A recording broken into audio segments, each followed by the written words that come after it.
اللهم علمنا ما ينفعنا وانفعنا بما علمتنا وزدنا بفضلك وكرمك علما وعملا.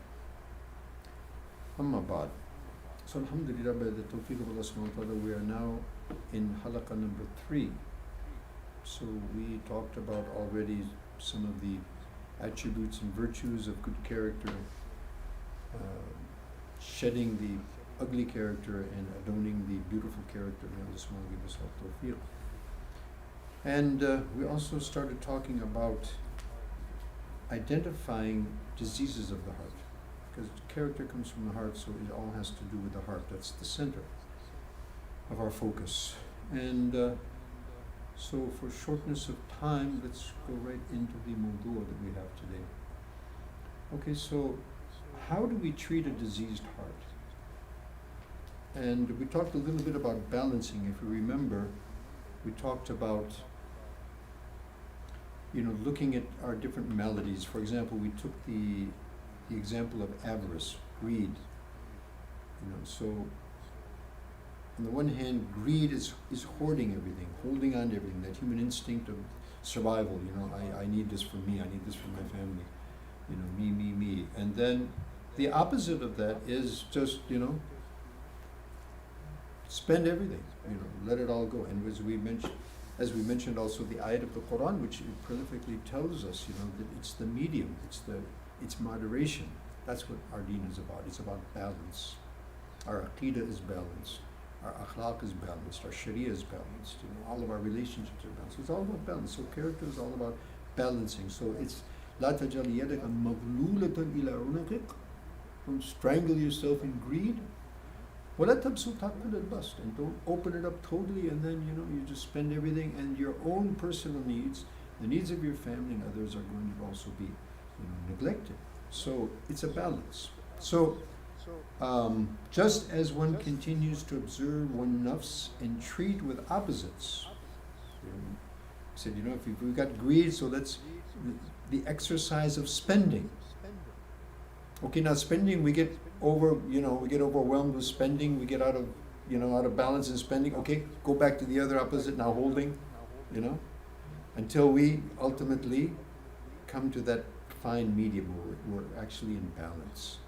And so now we're going to have to go into all of our issues and all of our heart's diseases and bad character traits and deal with each one of them like that. Okay? So, just as, avarice, we had to go through that balancing exercise, and then ultimately one applies this method on all of the maladies of the heart until all attachments of the world cease to exist. Actually, what is the heart? When it's attached to the world, and all these worldly things and attachments are really the basis of that, of all these diseases and character, maladies, as they say, حُبُّ الدُّنْيَا رَأْسُ كُلِّ خَطِيئَةٍ. Love of the world, and love of the world doesn't mean just the tangible things. The intangible things of the world are actually more beloved, like fame, name, respect, honor, and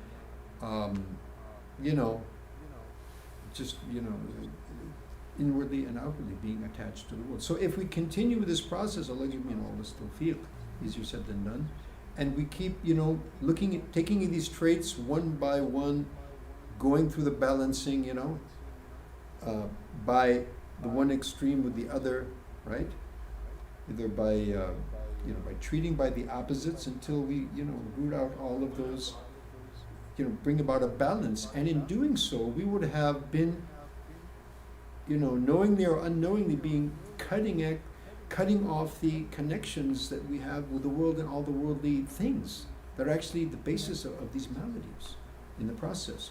So if Allah subhanahu wa ta'ala gives us all tawfiq and we actually go through this process and struggle in this process, and if Allah subhanahu wa ta'ala is so kind to give us this balance in all of these aspects, so what happens? Ultimately, the attachment of the world and all the worldly, it ceased to exist anymore. So this accomplishment by the tawfiq of Allah, one leaves the world having severed its attachments, inattentive to it, not longing for or expecting any of its means and ways, returning to one's Lord tranquil at peace. Okay? يا أيتها النفس المطمئنة ارجعي إلى ربك راضية مرضية فادخلي في عبادي وادخلي جناتي. O you tranquil soul at peace, enter among my servants, enter my paradise. This is actually the condensed version of Imam Ghazali's discourse on this subject. And so if we look in the books of tafsir, we'll see a lot that's been said about what is this nafs al-mutma'inna. So this is one of the most stunning tafsirs I've come across. Nafs al-mutma'inna is that nafs which is now free of connections of this world. And so when leaving the world, we're not connected to it. You see? So if we leave the world without connection, then we're happy to leave. Radiyan mardiya. Not only we're happy to leave, but our Creator, our Lord, who sent us into this world for this exercise, is going to be happy and pleased with us as well. And that's the biggest felicity. Again, much easier said than done.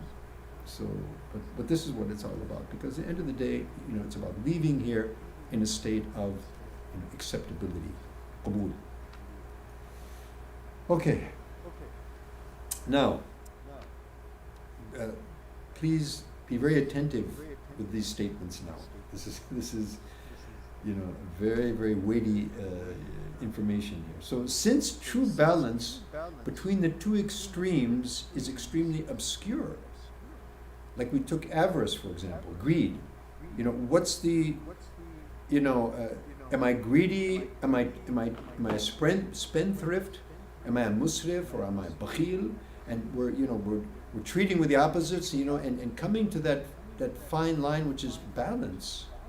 This is an obscure thing to actually, achieve. It's very difficult. So, it's extremely obscure, finer than a hair and sharper than a sword. That line of balance. Like the compass, it's right on the mark.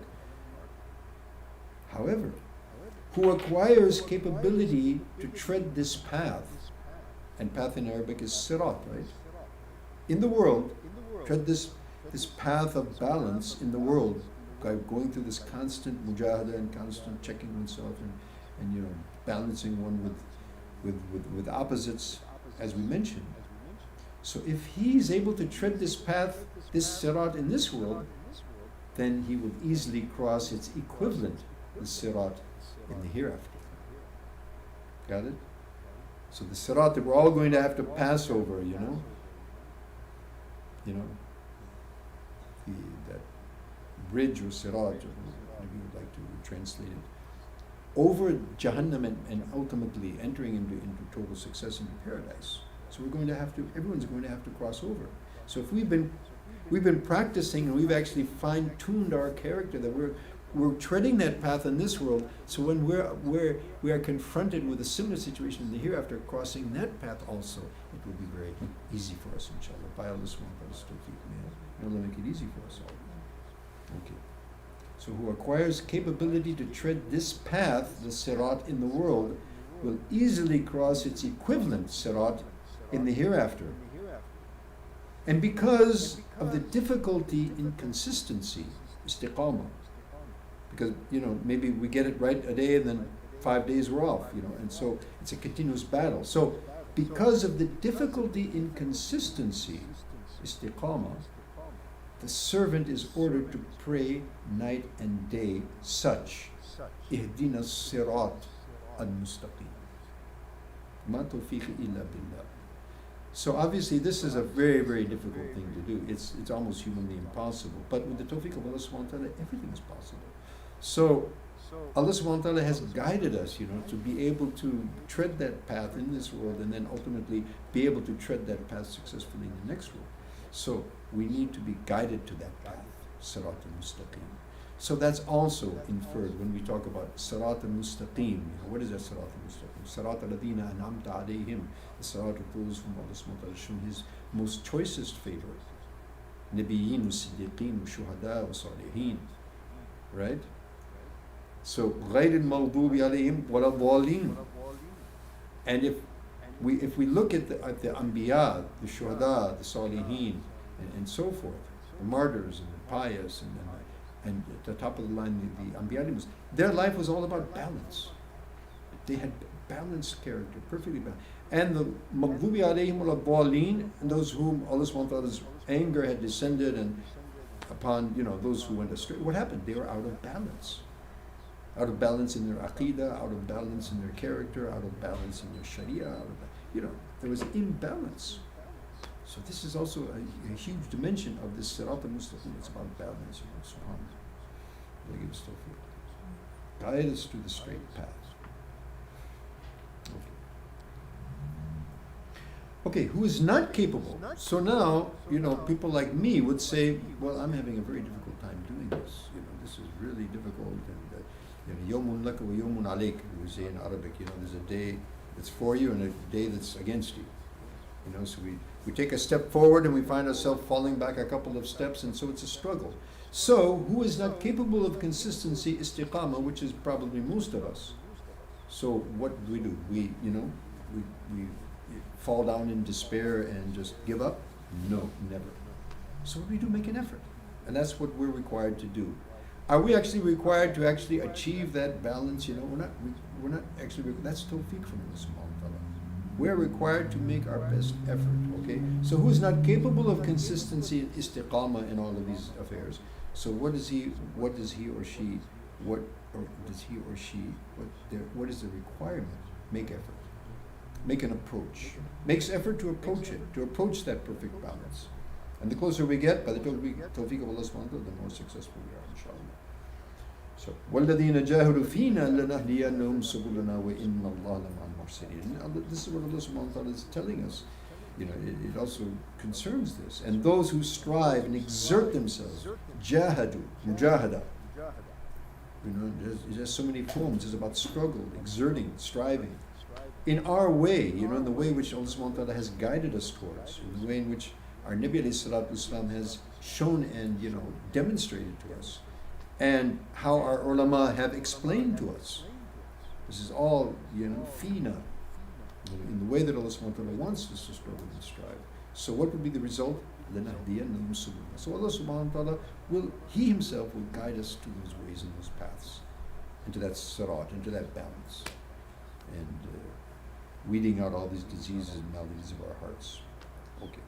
Allah give us all tawfiq. And Allah is with those who do righteous. وَإِنَّ اللَّهَ لَمَعَ الْمُحْسِنِينَ. And Allah subhanahu wa ta'ala is with those who are muhsin. Muhsin, basically those who do ihsan. Ihsan means doing good. It's a very comprehensive word. It not only means doing good, they do the best that they can possibly do. It has to do with excellence. And that's going to be different for different people in different circumstances. The best one can do given his circumstances, whatever those may be, and it's going to be different for everybody. A person who has one date and gives half of it in the path of Allah is a much higher status than a person who has 60 billion and gives 30 billion, even though both have given half of their wealth. The person who still has 30 billion in his account, he's not going to face any difficulties, right? The person with that one date, subhanAllah, that was a huge mujahidah to take half of that, which itself wasn't sufficient. So Allah subhanahu wa ta'ala is going to look at our circumstances. He knows how weak we are. He knows the situation that we live in. He knows the environment, how far away we are from the times of Rasul alayhi salatu wasalam and our pious ancestors. And so, the little bit of what that we put forward, Allah subhanahu wa ta'ala is shakin badi. He is very grateful and He's totally aware of all those circumstances, and He will abundantly, inshallah, reward us. May Allah accept us all and guide us all. And similarly, Nabi Sallallahu Alaihi Wasallam, he says, "Qaribu wa saddidu." This is the significant or the appropriate, or I should say, it's a long hadith, and these are the two words which have they have a correlation with what we're talking about. So what he says, "Qaribu wa saddidu." So basically means qaribu, yani get as close as you possibly can. Wasaddidu. Actually, tasdeed is actually when you're aiming your arrow, at a target. So you're aiming for it. Now you're actually going to hit it or not, but you're doing your best in terms of aiming for your target. So we aim at our target and we make an effort to get as close as we possibly can. And again, we require Allah subhanahu wa ta'ala's tawfiq. So who realizes the shortness of this life and the eternity of the next will bear a few days' difficulty for eternal felicity.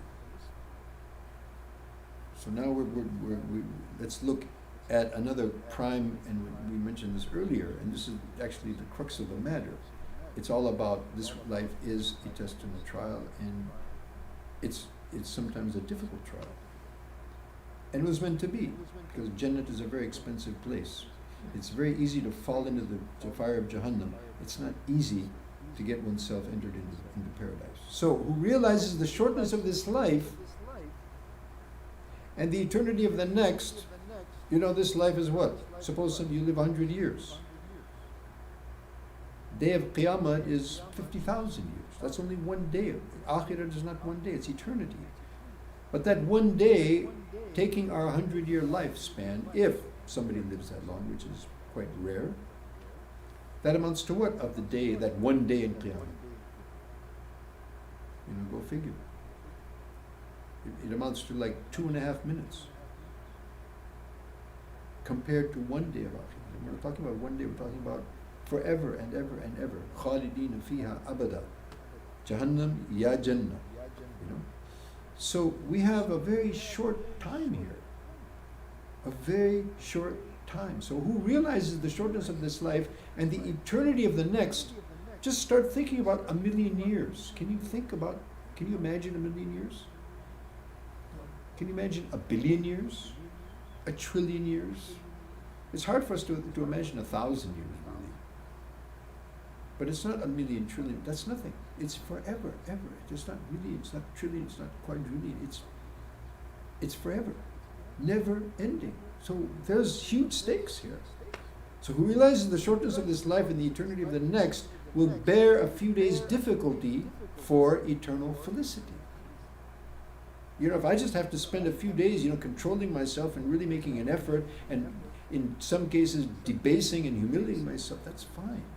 It's just a couple of moments, and then I've got this eternity that I'm going to enjoy and reap the benefit thereof.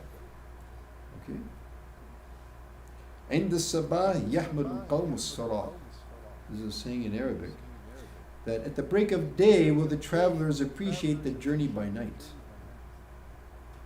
You want to get to your destination early in the morning, right? And in the latter part of the night before Fajr, actually, there's a lot of barakah in journey, and that was the time when our Nabi also used to prefer travel. And so everybody's going to, kind of complain. If you tell your family we're traveling, we're leaving the house at 2, 3 in the morning, people are going to be, come on, right?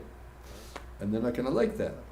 Kids are going to be shouting and wife is going to be complaining. But when they get to where they're going, suppose you live for San Diego, and you leave at 3 in the morning, and then at Fajr you're actually there. You got the whole day, rather than going midday and then that day is.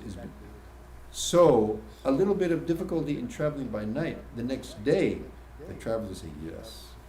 They will really appreciate and praise the fact that they actually made that travel by night, even though it was uncomfortable. Now, this is another very important element, or another important dimension that we need to look at. Righteous action. We are here in this world for what? Amal as-salih, right? مَا خَلَقْتُ الْجِنَّ وَالْإِنسَ إِلَّا لِيَعْبُدُونَ. We have not created the jinn and the men except to continuously be engaged in servitude, which means a life of action which is focused. So everything that we do is an action. We see, we touch, we taste, we think, we feel, rituals, transactions, interactions, relations, whatever. Every moment we're engaged in some kind of activity, even if it's sleeping. Even if it's eating or relieving oneself after the effects of eating, and so forth and so on. It's all action. Okay, so righteous action comes only from righteous character. It's not so easy. We just hear like a khutbah, who has iman and does amal salih, you're going to get this, you're going to get that, and all these promises in the Quran and Hadith are about iman, amal salih. Okay, let's just do it.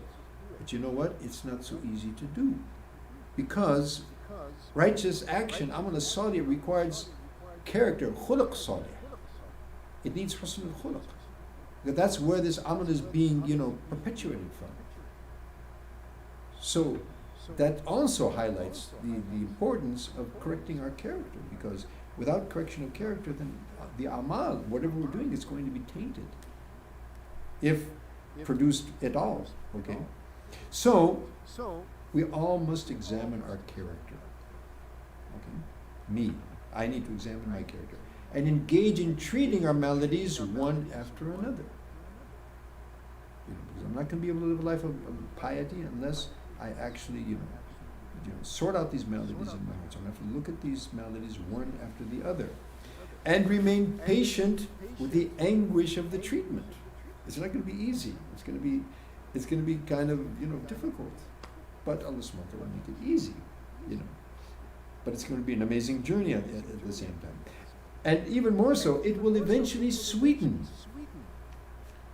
So we have to be patient, in the beginning, the medicine seems to be sour and it's bitter and, we don't like that. But then when we start seeing the effects, you know what?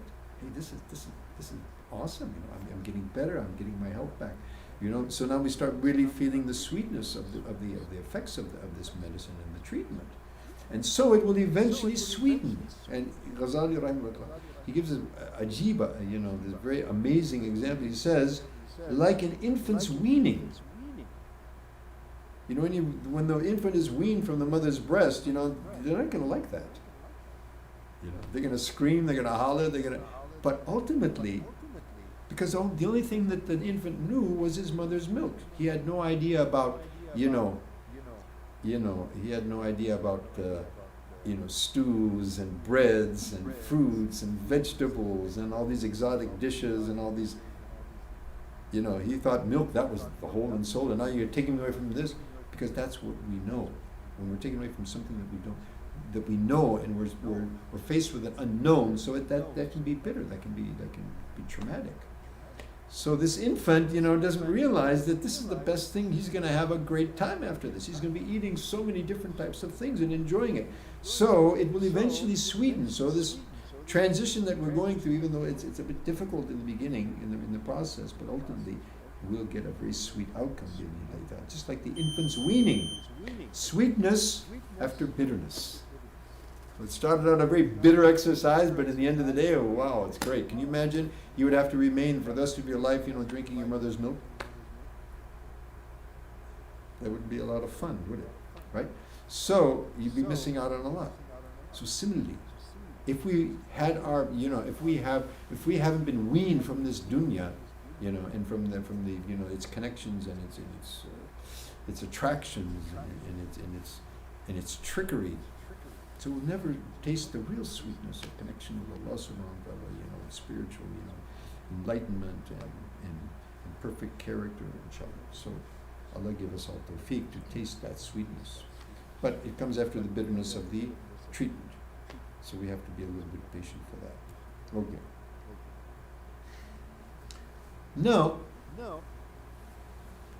this is also the meaning of various riwayats. To whom Allah wishes well, one, he contracts his desire for the world and the worldly. Allah subhanahu wa ta'ala wants good for that person. There's an interesting khutbah that one of our ulama he gave, and he mentioned all the things. Man yuridillahu bihi khayran. Who Allah subhanahu wa ta'ala wants khair for somebody, yufaqihu fi din, zahiru fi dunya. There's a lot of things that Nabi alayhi salam mentioned that are signs that Allah subhanahu wa ta'ala wants good. And one of the very critical ones is that he zahidu fi dunya. He will contract his desire for the world and the worldly. Turn his attention away. We think the world is really a valuable thing, and the things of the world are very valuable. The only value that they have is to the extent that they, take us to our destination. Otherwise, they're valueless. Valueless.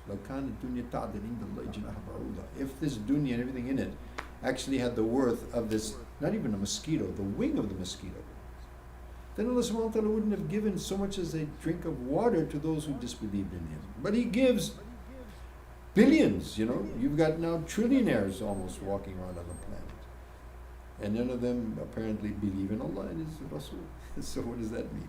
So this dunya has no value in it. What has value is the next world. What has value is Iman, Amal Salih, and felicity of the hereafter. So, whom Allah subhanahu wa ta'ala wants good for that person, He contracts his desire. Zahid fi dunya. To the world and all the things connected to the world, he loses desire for that. It doesn't mean he loses contact with it. He still has to navigate through it. He still has to deal with it because that's part of the test of being human. But his heart is not attached to it. Number two, he expands his desire for the hereafter. So on the one hand, Allah subhanahu wa ta'ala contracts his desire until it's no longer present for the world, and then Allah subhanahu wa ta'ala, expands this desire for the next world. Paradise, the palaces of the paradise, the felicity of the paradise. Seeing Allah subhanahu wa ta'ala himself, there in paradise. So this becomes, his just like, people of the world, they're always, they're longing, for the market to rise. They're longing for their, to change their house to a more affluent society, and so forth and so on. So the person who Allah wants good for, he turns that attention towards the felicity of the hereafter. Allah make us among them. And lastly, he grants him insight into his flaws. He makes him insightful of his faults. Yes, I have greed, I have arrogance, I have love of name and fame, I have all these maladies. And if we see them, then we can start treating them. If we don't, we're in trouble, okay? And so, إِذَا أَرَادَ اللَّهُ بِعَبْدِي خَيْرًا زَهَدَهُ فِي الدُّنْيَا. If Allah subhanahu wa ta'ala wants good for his slave in this world, then he makes him, as we said, he makes him zahid in this dunya, he desireless of this world. وَرَغَّبَهُ فِي الْآخِرَةِ, makes him desirous of the hereafter. وَبَصَّرَهُ بِعُيُوبِ نَفْسِهِ, and makes him aware of, gives him insight into his own flaws, the flaws of his nafs, maladies of his heart. Okay? So, one with insight into his faults, who sees his faults, can treat them. Someone who has insights into his faults and he recognizes, so that's the person who would start treating them. A person who doesn't think he's sick, can we treat him? I'm fine. The man's got cancer, so he doesn't go to the doctor. He doesn't, he's not ready to, enter the house. There's no way to treat that person, right? A person who has psychological, this is very prevalent, I'm fine. Maybe there's some type of schizophrenia, maybe there's some types of disorder. No, I'm fine, and that's quite prevalent. So those disorders are, that's serious. But what's more serious than that are the disorders of the heart. So if we can look into that, if we are given the tawfiq by Allah to actually see our faults and weed them out, so now we can actually start treating them. That's the process. So that in itself is a huge ni'mat, that I'm able to actually see my faults. Not everybody can do that. So who sees his faults, he can treat them. Who has no insight, what does he do? He sees the faults of others and he's blind to his own. Right? And this is very prevalent. We see everybody's fault. He's got this, he's like that, he said this. What about me? Blind. So who has no insight, sees the faults of others, blind to his own. Okay, glad tidings to those who engage with their own faults. Okay? And divert them from the faults of others. Engage with their own faults and divert. They're not even interested. They don't even see, almost like a blind eye, to the faults of others. They're so busy, addressing their own faults that they divert themselves from looking into the faults of others. What a society would be. Suppose everybody was like that. What kind of society would it be? It'd be awesome, right? So, tuba liman shaghalahu aibuhu an ayub an-nas. Glad tidings to that person who his faults, engage him in such a way that he has no time, he has no cognizance of the faults of others. يرى القضاء في عين الآخرين ولا يرى الجرى في عينه. Ajib. So an example, a parable would be, he sees the speck in everybody else's eye. Oh, you got a speck of dust in there. You got, but he doesn't see the trunk of a tree that's rooted into his eye. So that's how we tend to be. We can very easily pick out the faults of others, but we have very difficulty. We have a total blind eye in seeing our own faults. So we need to actually look at our faults. We need to even want to find our faults. As a result of that, lastly, there's 4 ways. So how do we come to find out about it? Because now we have to really identify these faults if we want to treat them right. So Imam Ghazali rahimahullah, he says there's 4 ways that you can do that. Number 1, you sit at the feet of an enlightened, competent sheikh with deep insight into the faults and trickery of the nafs and the diseases of the heart. Shaykh Kamil, really, he's enlightened. He himself has gone through the process. He is now, he's got himself, highly under control in this sense, and he has huge insight by the tawfiq of Allah and by the basira from the nur of the ilmillah into these situations in others.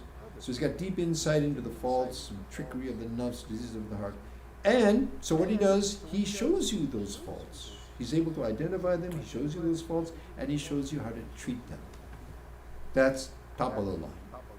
That's like a tabib al-hadiq. That's like, a really, really experienced doctor that's treating your disease. So such a person is an extreme rarity in our time. So to find a person like that is not easy.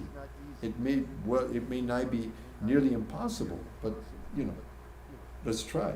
Okay, so if you find somebody like that, don't let him go. You don't part with that person, And this is what we find our aslaf. They used to stay with their shuyukh, as long as they lived. They would remain with them and stay with them and benefit from them. And that was one of the critical aspects of that companionship. That the sheikh was, you've got this, now you need to do this to get rid of that, to bring about that balance. Okay, so if we don't find that, then what do? Are we out of the game? No. Okay, if you can't find a sheikh like that, then find a sincere and insightful, pious friend. Muttaqi, a solid friend, and make him your overseer. Make him your accountant on your nafs. So you tell them, look, you inform me of all my ill traits and care. You see me doing wrong, you see ill traits in me, so point it out to me. That's really a good friend. But again, such a friend is also a rarity in this time. How many friends do we have like that? And even if we had a friend that would actually do that, would we accept it? That's also another issue. So few relinquish flattery and tell you reality, or they're tainted in jealousy. Right? Oh yeah, you're great, you're awesome. There's nothing wrong with you, and you're just beautiful, and everything's right? Okay? And or otherwise they're jealous of them, so they're not going to tell you about that. They don't want you to get ahead. So that's also difficult. Okay? So having this kind of view, that they just want to flatter you, or I should be flattered, so that itself is an indication that we got a problem. There's a disease and there's weakness of iman. Okay, so our pious ancestors loved those who showed them their faults. Sayyidina Umar radiallahu anhu was very prolific in that. We, however, love flatterers, and such a person is generally the most despised in our eyes. I mean, the last person we want to hear, or that we think is our well-wisher, is a person who's telling us our faults. We don't want to hear that. However, our ancestors were quite the opposite. Sayyidina Umar radiallahu anhu, he says, may Allah have mercy on the one who gifts us. He gives us the gifts of informing us of our faults. Okay? And he asked Sayyidina Hudayfa, because he was the keeper of the secrets of Rasulullah. And he had actually a list of all the munafiqeen. So Umar radiallahu used to ask, don't tell me who are the munafiqeen, just tell me, am I on that list or not? Can you imagine? Sayyidina Umar radiallahu, so where do we stand? So they were trying to weed out their diseases. Okay, so we don't find a friend like that, and we don't find a sheikh, then what do we do? This is very amazing. He says, gain insight into your faults from the tongues of your enemies. They'll definitely tell you your faults, right? I think this is stellar, really, and that's the last thing that we're going to listen to. But actually, we can learn a lot from our enemies, because they're going to find out our faults, they're going to tell us. So we should take heed to that, right? Okay, the eye of animosity sees sharply the faults of its adversary. The eye of animosity sees sharply the faults of its adversary. So if we have an adversary that does that for us, we should thank Allah. Oh, that's good. I benefited. And an adversary mentioning your faults is more beneficial than the flattery of your friends who hide them. That's some tough medicine, but again, sweetness after the bitterness. An adversary mentioning your faults is more beneficial than the flattery of your friends who hide those faults. Okay, last thing that you can do is mix with the public, and whatever you find reprehensive in them, refrain from it. You got that? You go out and say, I don't like that, I don't go, that's terrible. Okay, so just recognizing those means we are afflicted to some extent, so we need to be about fixing it. So having said that, we've taken 5 minutes extra, but I hope that 5 minutes extra would be of a benefit. It certainly was to me, because as I said, the disclaimer is, I'm not claiming that I have all of this or any of it, but I'm trying to learn this just like all of you. And so through this process of learning together, may Allah subhanahu wa ta'ala grant us all tawfiq. Is there any questions or any comments? Maybe something online somebody had? What book is you following? Excuse me? What book are you doing? This is a book in Arabic which is called Minhaj al-Qasidin, which is a summary of the original Ihya al-Din al-Ghazali, right? And I imagine that that's also translated in English. I imagine. I haven't seen that, but I think I might have seen some of that. Yeah. So this is in the Ruba al-Thalith, I believe, where he talks about character and all of that, because there's 4 sections of the book. And so we're using that section right now. It's not that the whole course will be this, but because this is preparing us. It's, I think, I haven't seen anything, more effective than Ghazali for just opening up things, in a very logical and systematic way, and using analogies that just, really clarify things. So I think this is, that's what we use for that. So we're using it for now, and then we'll be using other references, and I'll mention those references for those who would like to, look into those. So yeah, that's what we use. Anything else? Ubayd doesn't have any questions today. He's just absorbing everything. Okay. A lot to absorb. Right? Okay. We didn't have anything online? No. Right.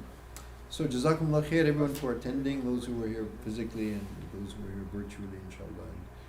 We need to make dua not only for ourselves but for everyone attending here. Make dua for one another, that all of us are in this journey, and may Allah subhanahu give us all tawfiq. And give tawfiq to the entire ummah, because this is the ummah Khurujat lin-nas. We are the ummah who has been sent forth to mankind to display this kind of character.